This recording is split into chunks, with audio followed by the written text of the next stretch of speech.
Hola, ¿qué tal amigos de La Verdad Noticias? Los saluda una vez más Mario Cermeño. Estamos aquí en La Verdad Noticias y tenemos a la invitada en esta ocasión, a la candidata por el PRI a la gubernatura del estado de Quintana Roo, Leslie Hendrix Rubio. ¿Cómo estás? Muy bien, Mario, muchísimas gracias por esta invitación, por este espacio de poder dirigirme a todo su auditorio. Pues bien, pues tenemos muchas interrogantes, pero desde luego creo que la parte más interesante, sería el que tú nos compartieras quién es Leslie Hendrix Rubio. Bueno, yo soy una mujer quintanarroense nacida en la Ciudad de México, que mi familia paterna es de la ciudad de Chetumal. Desde muy niña llegué a vivir aquí a la capital de nuestro estado, ahí crecí, ahí mi niñez, parte de mi adolescencia.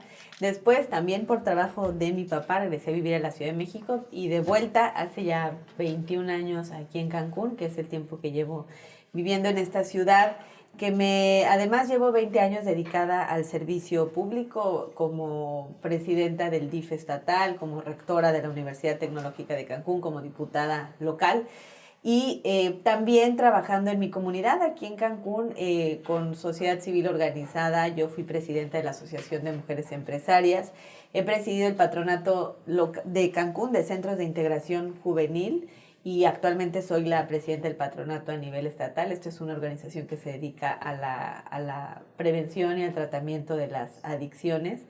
Y pues bueno, madre de familia, tengo 4 hijos y me dedico a la política. Muchas felicidades. Pues bien, aquí hay una parte muy interesante y creo que me gustaría que lo compartieras con nosotros. Leslie Hendrix, ¿el apellido Hendrix pesa mucho?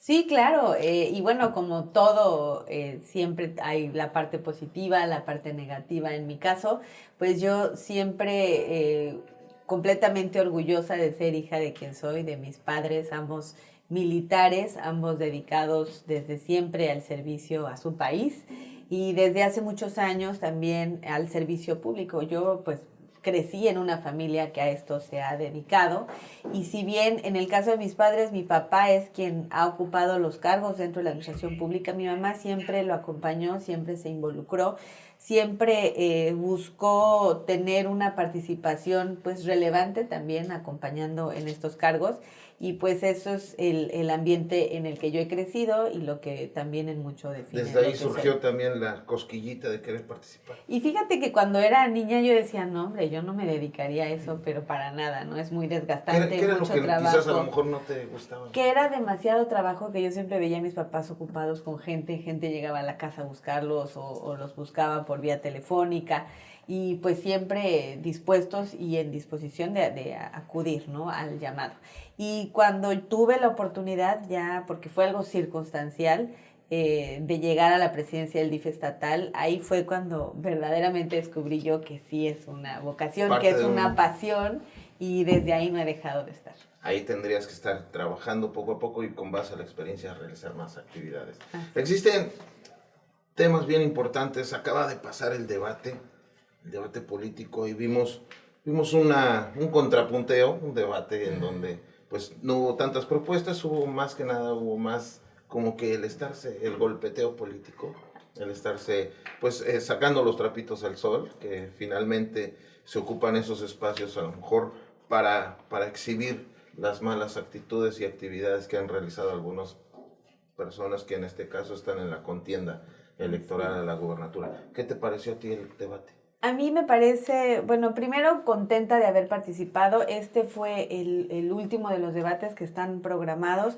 el oficial, el que organizó el Instituto Electoral de Quintana Roo. Sin embargo, previamente habíamos participado la gran mayoría de los candidatos en otros debates, uno organizado por la Coparmex, estos llamados debates ciudadanos, con un formato pues muy particular que a mí en lo personal me gustó mucho. Y Era el de las 5 preguntas, ¿no? Que les iban sí, que diciendo solamente al azar, ¿no? nos En una urna, dijeron, ¿no? exacto, nos dijeron cuáles eran los temas en general. Desde luego no sabíamos las preguntas en particular, Claro. y eso pues hace más emocionante el estarte preparando para llegar a estos debates, esa interacción directa con la gente que está ahí presente, y por sorteo, efectivamente, eran las preguntas iban siendo por sorteo, y bueno, me sentí muy contenta de haber participado. Desde un principio yo fui una activa promotora de que hubiera más de un debate, precisamente porque me parece que los tiempos son muy limitados, no alcanzas a abarcar todos los temas. Y hay muchos temas que se quedan fuera. Dentro de los 3 debates, de lo que más se habló fue de seguridad, de economía, de educación, que son temas, por supuesto, fundamentales, pero dejas fuera muchas cosas como la cultura, como el deporte, como la protección de grupos vulnerables, como el apoyo a las personas con discapacidad, el trabajo con las personas de diversidad sexual, en fin, una serie de temas que son importantes, que deben formar parte de la agenda y que por cuestión de tiempo no puedes abarcar. El segundo debate fue uno que organizó un grupo radiofónico de aquí del estado, en el que también estuvimos participando, un formato diferente. También nos dieron los temas de manera general y ya en el momento se hicieron preguntas ya más puntuales. Y en este que organizó el Instituto Electoral nos dieron las preguntas desde antes y los temas que se iban a tratar, pero ya con la pregunta en particular. Yo lamento y siempre desde un inicio, desde antes de que iniciaran formalmente las campañas, siempre manifesté el orgullo que debemos sentir como quintanarroenses, que en esta contienda somos mayoritariamente mujeres y eso nos debe llenar de orgullo independientemente de los partidos en los que militemos. Era mayor participación de las mujeres, una apertura, ¿no? Así es. Sin embargo, pues esto también nos hubiera dado la expectativa de que el nivel de las campañas sería diferente. Lamentablemente no es así. Quedó demostrado en este último debate en el que, como bien dices, se convirtió en una serie de señalamientos con una particularidad que me parece además grave. Hemos visto en anteriores debates que se acusan, que se dicen de lo que se escuchó y oye, se rumora, qué tal. Pero aquí todas las acusaciones iban fundadas con denuncias, es decir, todo lo que se dicen unos a otros también consta en las autoridades. Están denuncias ante las fiscalías estatal, general de la República, ante la Auditoría Superior, es decir, no son temas menores y creo que esto es importante también que los ciudadanos lo tomen en consideración porque esto hace muy cuestionables estas candidaturas. ¿Supiste tú de algún momento y quisiste exhibir a alguien? ¿Tomaste la decisión? ¿No quisiste? ¿Por qué? Porque yo pienso que las acusaciones se deben de hacer como se han hecho, pues incluso entre ellos, ¿no? Quien tenga pruebas, pues deberá de acudir a las autoridades competentes. No se debe de politizar la justicia ni judicializar la política y creo que hay un espacio para cada cosa. Los debates son para que los ciudadanos conozcan las propuestas, para que los ciudadanos conozcan a los candidatos, puedan hacer este contraste, pero si el 80% del tiempo está lleno en estos debates de acusaciones, de denuncias, de tal, pues bueno, se desvía un poco ese objetivo. En mi caso, pues no entro en estas dinámicas. Primero, no es mi estilo, no me gusta, pero además creo que, pues por respeto a los ciudadanos que están pendientes de estos ejercicios democráticos que son tan importantes, pues debemos de hacerles las propuestas. En caso de que tuvieras algo que comprobar, ¿lo harías? Sí, por supuesto. Como deber ciudadano. Así es. Bueno, de hecho, uno de los puntos en los que yo hice mención y alusión a otro de los candidatos que fue particularmente Movimiento Ciudadano, que su campaña se ha basado en un eslogan de decencia. Y le decía yo que hace unos días, 2 días antes del debate, gente de su equipo agredieron a una de nuestras candidatas en la vía pública en Chetumal. Hice mención del tema y también anunciamos que vamos a estar haciendo las denuncias correspondientes. Bien. ¿Cómo te ha ido en la campaña? Muy bien. Mucho trabajo, entiendo que hay que recorrer la gran parte, pero has ido a ciertos puntos en específico. ¿Cuáles son los que más te llaman la atención de Quintana Roo? Pues mira, hemos recorrido todo el estado. Como te decía, yo tengo 20 años dedicada al servicio público. En mi primera responsabilidad pues fue estar al frente del DIF estatal, lo cual me implicó la función de visitar completamente todo el estado, sobre todo las comunidades y acercarme más a los grupos que se encuentran en situación de vulnerabilidad. Y ese recorrer del estado no ha sido, esta es la primera vez que lo estoy haciendo para pedir el voto, las veces anteriores ha sido para hacer trabajo. Y bueno, en 2018 también estuve pidiendo el voto en el Distrito 1 para la candidatura de la Diputación Federal y ahí estuve haciendo campaña en los municipios del norte del estado, Tulum, Solidaridad, Cozumel, Isla Mujeres y Lázaro Cárdenas.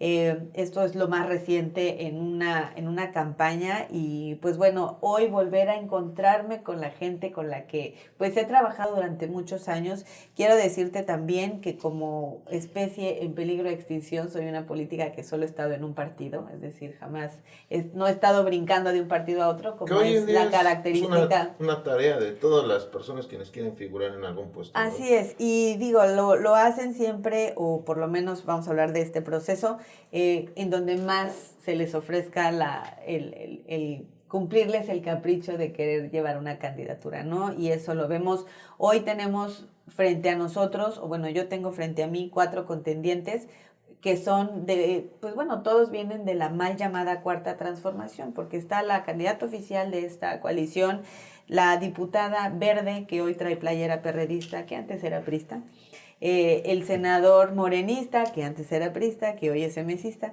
y el expresidente municipal del PT. Es decir, tenemos a todos los partidos que forman parte de esta mal llamada Cuarta Transformación, con lo cual pues vemos que no hay una oposición, ¿no?, a lo que verdaderamente queremos para nuestro estado, y esto pues hace muy complicado el que ellos puedan estar legítimamente hablando de querer llegar a ser una oposición en este estado. Bien. Leslie Hendricks, ¿qué quiere para el estado? ¿Qué necesita? ¿Qué propuestas hay? Pues mira, no es tanto lo que una servidora quiera, es lo que hemos venido escuchando a lo largo de esta campaña, que decíamos, hemos recorrido la totalidad del territorio y donde hemos visto una muy buena respuesta. Como te decía, bueno, yo fui candidata a diputada local en 2016, fui candidata a diputada federal en 2018 y hoy que soy candidata a gobernadora veo cómo ha habido una evolución en el ánimo de la gente para con el partido. Sí te puedo decir que 2016 fue un escenario complicado, de hecho perdimos la gubernatura, ganamos en aquella ocasión la diputación, pero perdimos la gubernatura del estado. En 2018 perdimos la candidatura a la diputación federal y lo que yo encontraba en la gente, ese termómetro en el 1 a 1 con la gente, era muy evidente que había un rechazo pues muy fuerte contra la marca, contra el partido, y hoy lo vemos distinto, porque sabemos que aquí en Quintana Roo hace 6 años la gente quiso votar por un cambio, que pues no hubo cambio, que hace 4 años a nivel federal se votó por una transformación y ni una ni la otra han llegado. De hecho, hoy nos encontramos peor que antes. Hoy Quintana Roo ha vivido en los últimos 4 años un deterioro impresionante en materia de seguridad, se ha incrementado la pobreza, se han bajado nuestros índices económicos. Hoy Quintana Roo está 6 puntos por debajo de como estábamos en 2016. Es decir, no solo no hemos mejorado, sino que estamos debajo de como estábamos hace 6 años. Y esto la gente lo sabe, estos problemas se sienten al final en la economía familiar. Hoy la gente se siente abandonada, decepcionada, y esto nos hace sentir que tenemos una gran posibilidad en el ánimo de la gente y pues vamos a seguir trabajando con esta misma intensidad hasta el último día de la campaña. Quintana Roo es un estado que ha tenido bonanzas, ha tenido un tiempo económico bastante bueno. Desgraciadamente la pandemia trajo un estancamiento, quizás hasta un retroceso. ¿Qué hay en el trabajo de propuesta de Leslie Hendricks para abatir todo esto, estos problemas económicos? Sí, solo precisar que este retroceso se dio desde antes de la pandemia, se empezó a dar desde antes de la pandemia. Y aquí vemos 2 cuestiones. Una, pues efectivamente tiene que ver la pandemia, sin embargo, pues una vez más quedó de manifiesto que dependemos de manera excesiva del turismo. Sí, es nuestra principal fuente de ingresos, nuestra principal actividad económica y sin embargo, pues necesitamos diversificar esta actividad económica, protegerla, fortalecerla, complementarla, porque tenemos no solo los municipios del norte, sino también tenemos puntos que podemos desarrollar en el sur del estado, como Majahual, como Bacalar, como Calderitas, como la propia capital, que hoy está tan abandonada y tan deteriorada, la ciudad de Chetumal, y ahí podemos tener esta oportunidad. Obviamente tendremos que generar infraestructura turística para que la gente pueda llegar hasta estos destinos. obviamente cuidando el medio ambiente, no como otros proyectos que vienen con la intención de generar desarrollo, pero que nos han impactado de manera importante.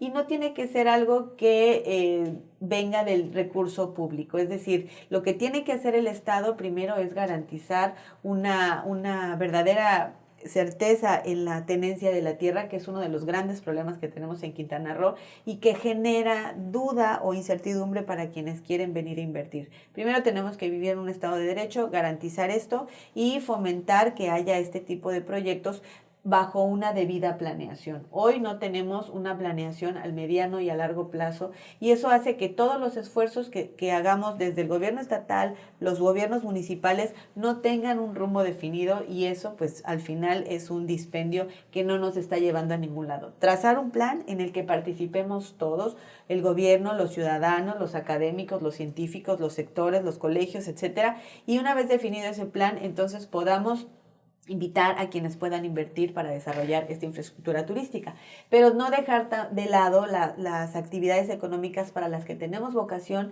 desde hace muchos años, desde generaciones atrás, la agricultura, la apicultura, la acuacultura, la pesca, que de pocos años a la fecha se han dejado de apoyar o de incentivar estas actividades. Había programas estatales que fomentaban estas tareas y que hoy han desaparecido. Hoy todos los apoyos del campo que venían del gobierno federal también han desaparecido y esto es lo que nosotros necesitamos trabajar de manera muy importante. Primero, en poner este freno a muchas de las decisiones que desde el gobierno federal nos han afectado y que este gobierno estatal no ha levantado la voz para defender los intereses de los quintanarroenses. Ha habido retroceso y ha habido un estancamiento también. Así es, y ante los ojos de nuestro gobierno estatal, que pues bueno, ha cedido en todo lo que se le ha impuesto. Hay un tema igual bien importante y creo que abarca, creo que en su generalidad, y es un tema que todo el mundo de alguna forma pues lo tenemos muy presente. La corrupción es un tema que de pronto queremos acudir. Por ejemplo, hace un rato mencionábamos lo de una denuncia a través que estén funcionando las áreas correspondientes, las instituciones. Desgraciadamente hay corrupción que no se ha podido abatir, que no se ha trabajado. ¿Qué hay en este tema? Bueno, primero necesitamos fortalecer la transparencia y también combatir la corrupción. En el caso de la transparencia, hemos de reconocer que se han dado pasos importantes. Sin embargo, se sigue sin combatir la corrupción. Y creo que esto es muy importante. Tenemos ya todo un sistema, un andamiaje, un sistema anticorrupción, las autoridades correspondientes, los organismos, el presupuesto, la participación de los ciudadanos, pero está ahí sin funcionar, sin explotarse. Creo que aquí es un tema de voluntad política de aplicar la ley de manera general, sin distingos, y pues eso también es lo que nos ha hecho falta. Porque es el influyentismo también juega por ahí. Por supuesto, hoy se percibe una gran impunidad en Quintana Roo y esto también es lo que genera esa corrupción. Bien, tenemos proyectos bien importantes de nivel federal, de llegar a la gubernatura, a la silla, tanto se aprecia. ¿Estarías dispuesta a trabajar con el gobierno federal para las obras como megaobras que tiene, en este caso, el Tren Maya? Son obras que de pronto la ciudadanía ambientalistas han causado controversia en algunos casos por no realizarse. Pues principalmente las medidas de impacto ambiental, que eso es lo que ha generado ese problema en el tramo 5.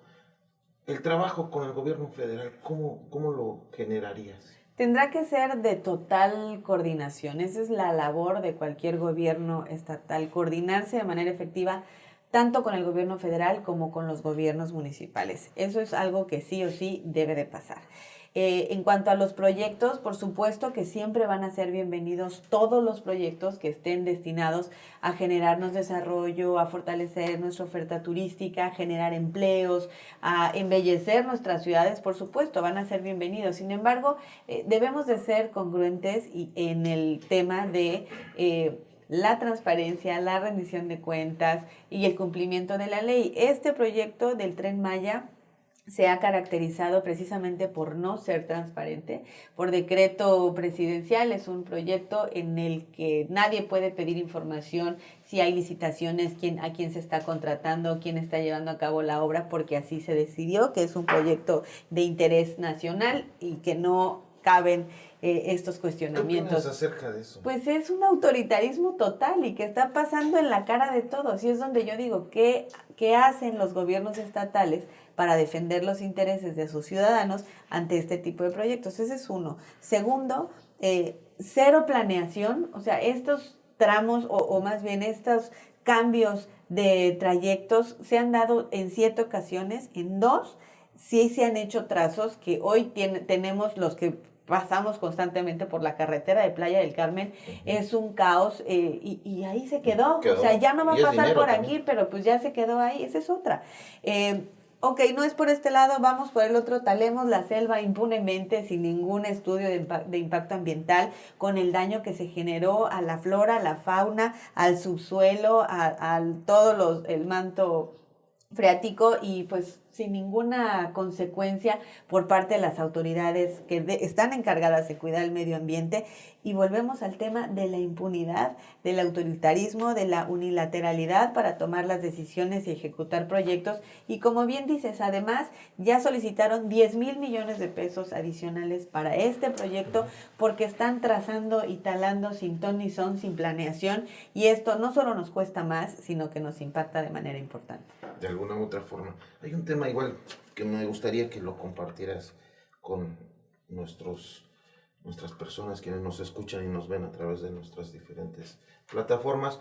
Sería importante que nos dijeras un tema de seguridad. Seguridad, tenemos un dolor fuerte, dolor de muela, que no ha habido manera de cómo, y va creciendo. Entendemos que también la demografía se va expandiendo, tenemos cada vez mayor población en las ciudades más grandes como puede ser Cancún, Playa del Carmen, pero desgraciadamente es un crecimiento descontrolado, no hay una organización. ¿Qué hay al respecto de la seguridad? Efectivamente esto, hay una desorganización, hay una falta de voluntad de este gobierno federal de combatir el crimen, de combatir este mal que hoy se está propagando por todo el país y nosotros no somos la excepción. Esta política de abrazos no balazos y de cuidemos a los criminales porque también son seres humanos, por supuesto que son seres humanos, claro, pero son criminales. Tenemos que poner una vez más ante todo el respeto de la ley, el respeto de los derechos de todos los ciudadanos y este gobierno federal ha dejado muy claro que esa no es su prioridad, que él prefiere estar en paz con todos y eso no nos está ayudando. Eso ha hecho que se haya incrementado en todo el país la violencia, la inseguridad, por un lado. Segundo, nosotros no solamente nos afecta nuestro derecho que tenemos a vivir en un lugar seguro, en un lugar donde nos sintamos tranquilos y en paz, sino que siendo un destino turístico nos afecta todavía más porque afecta nuestra principal actividad económica. En un lugar turístico que no hay seguridad,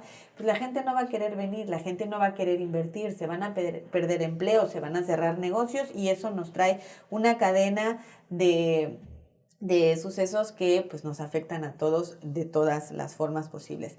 ¿Qué es necesario o qué nos está haciendo falta? Tener lo mínimo para poder garantizar seguridad a los ciudadanos. Y eso es, primero tiene que asumir el Estado la responsabilidad, porque si bien están o se ha manejado que si estamos en mando único, que si ya no se renovó, que si sí, que si no, pero al final es un tema de que es tu jurisdicción municipal, no es estatal, no es federal y nunca nadie asume la responsabilidad de decir, ok, cada quien tiene un espectro en el que puede actuar, pero alguien tiene que asumir las riendas y la responsabilidad y ese es el Estado, por un lado. Segundo, si no tenemos lo necesario, tú sabes que hay una recomendación de un número de policías por cada determinado número de habitantes, no estamos ni a la mitad de eso, o sea, por principio de cuentas nos está haciendo falta tener más policías, obviamente que estén mejor seleccionados, mejor preparados, que constantemente se les estén haciendo exámenes de control, bueno, de confianza y que puedan ellos también tener las herramientas para cumplir con su deber.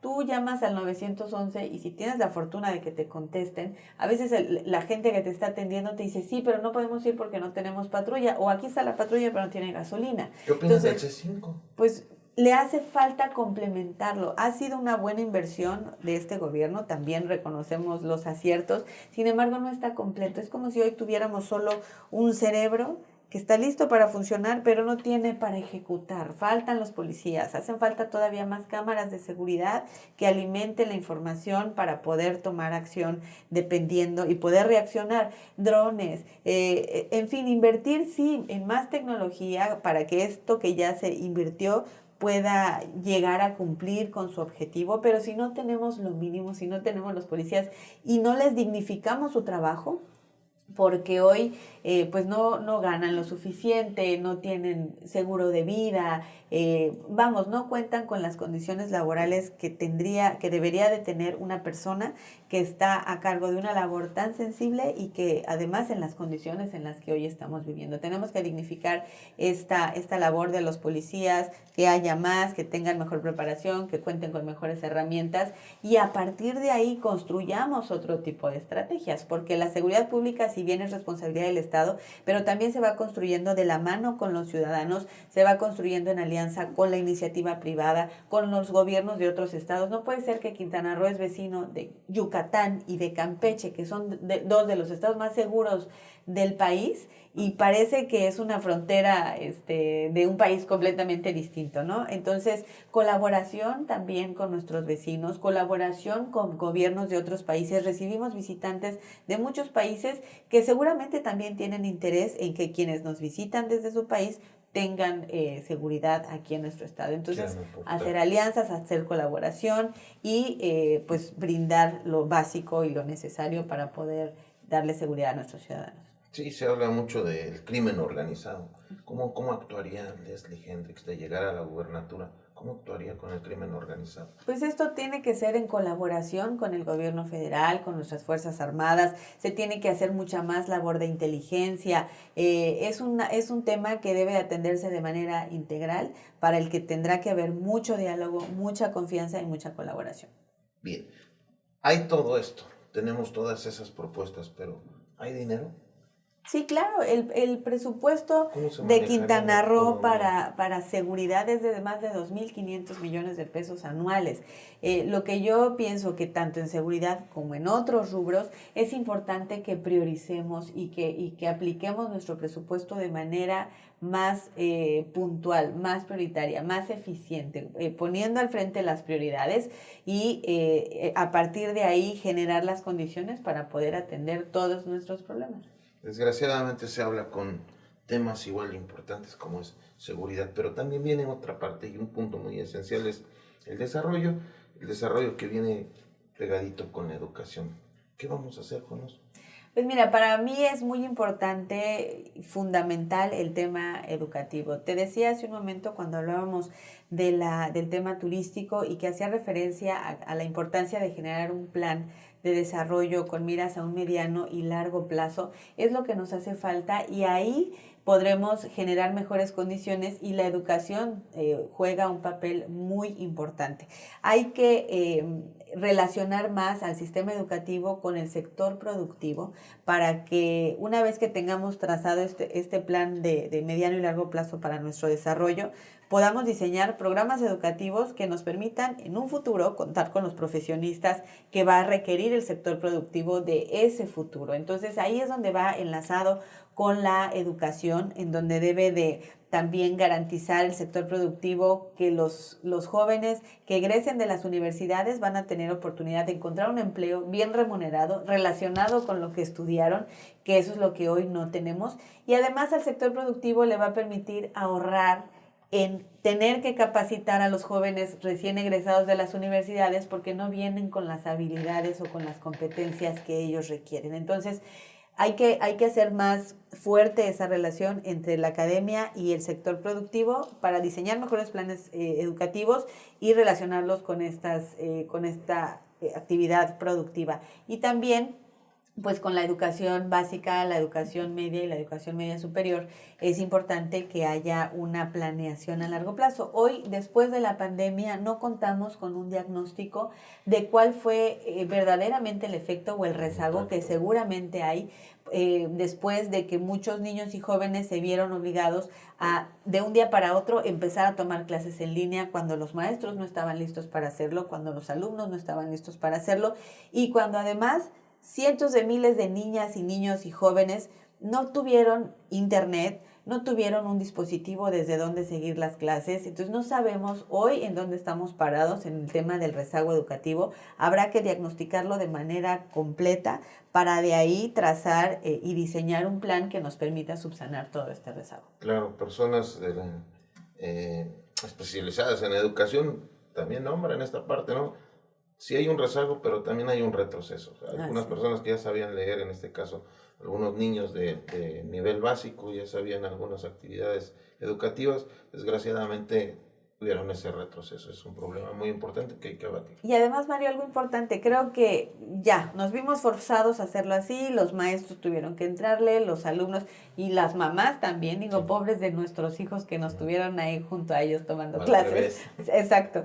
Pero bueno, ya pasamos esa etapa y hoy regresamos a como estábamos antes, cuando yo creo que de esta etapa podemos rescatar cosas positivas y podemos tomar lo que nos permita avanzar y hoy ofrecer un programa o un modelo educativo que traiga las cosas positivas que se tuvieron que hacer en la pandemia, mejorarlas, estructurarlas mejor, porque eso nos permitiría incrementar nuestra matrícula, por ejemplo, en educación superior, que es uno de nuestros grandes rezagos. Hoy solamente 3 de cada 10 jóvenes que están en edad de estudiar una carrera universitaria encuentran un lugar en la universidad, porque no tenemos suficiente cobertura. Pero si ya probamos estos modelos en línea y nos funcionaron o los podemos hacer funcionar mejor, hay que tomarlo, porque eso es una manera de democratizar aún más la educación superior, de que más jóvenes puedan acceder a la educación superior si es que no pueden acceder a un espacio dentro de las aulas,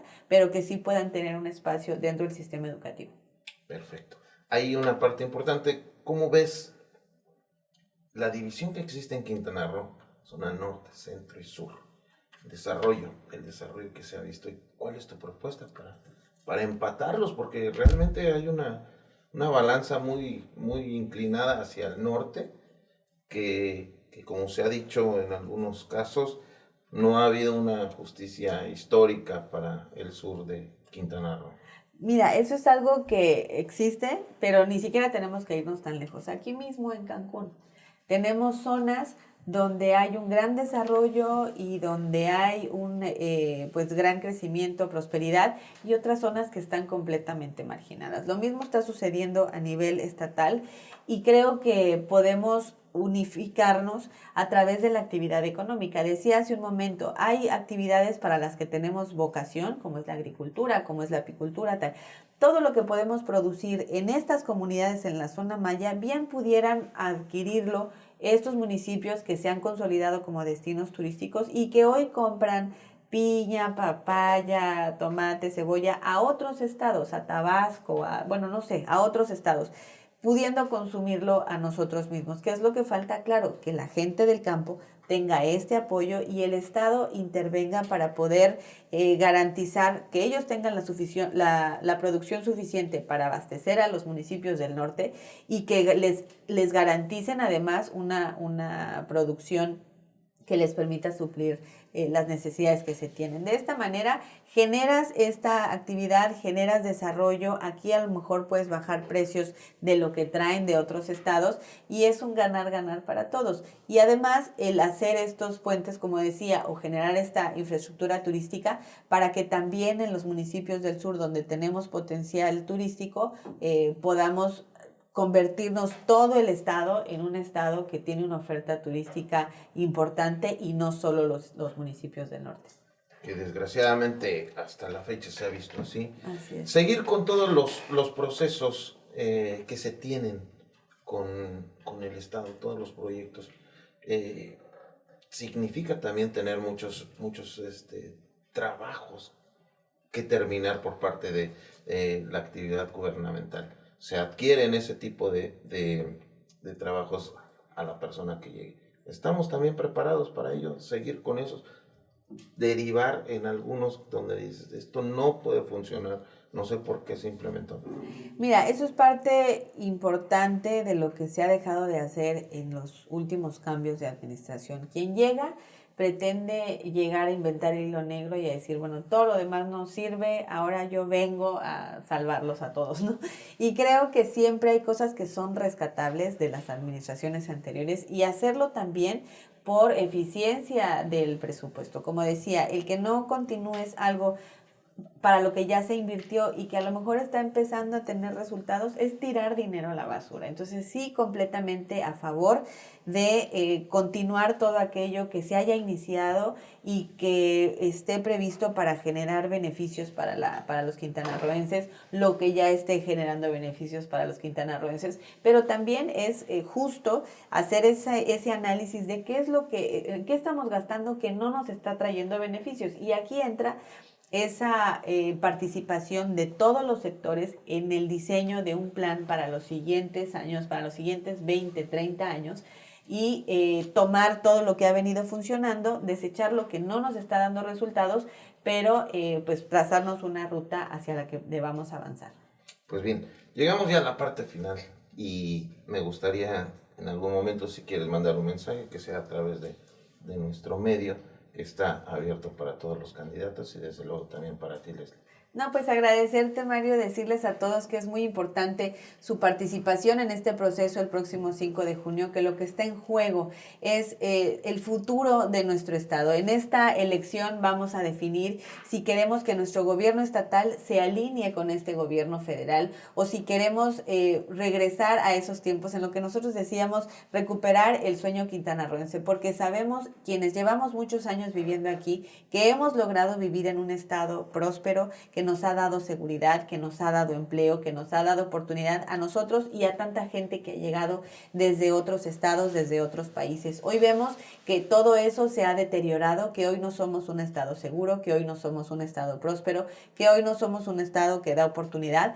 y queremos, por eso hacemos este llamado a recuperar lo que nosotros hemos llamado el sueño quintanarroense. Muchísimas gracias, Leslie Hendrix Muchas Rubio, gracias. de haber estado aquí con nosotros y desde luego a todos ustedes les agradecemos mucho que hayan compartido su tiempo en nuestro medio. Bien, se despide de ustedes Mario Cermeño de La Verdad Noticias y desde luego estamos con mayor información a través de La Verdad Noticias.